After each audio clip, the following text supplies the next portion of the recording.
Hey everybody, what's up and welcome back to today's video guys. And today guys, I'm going to be showing you how to add a terms and conditions checkbox to your Shopify store.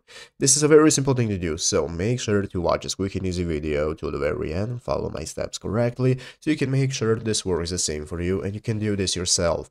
But yeah guys, let's get straight into it.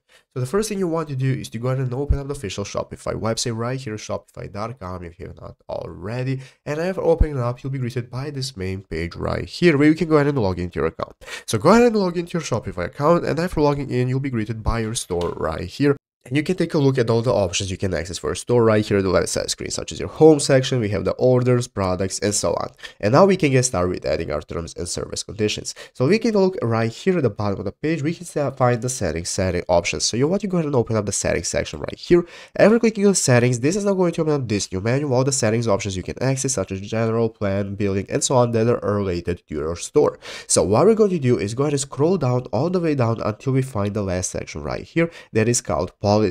So you want to go ahead and open up the policies section. After opening up policies, guys, this is now going to open up this new menu where you can take a look at all the written policies that you can set for your store, such as your return and refund policy, privacy, and your terms of service. So you can see, guys, to edit your policies, just click on them and open them up. As you can see, I have already made my policy right here that says no refunds. So you can go ahead and add anything you want. No refunds, you can put some legal advice, doesn't matter, anything you want right here. After that, just click the save option, and after that you have put the save option right here, it's going to publish it to your website and automatically apply it, and now everybody that is purchasing from your store will be able and have to read it.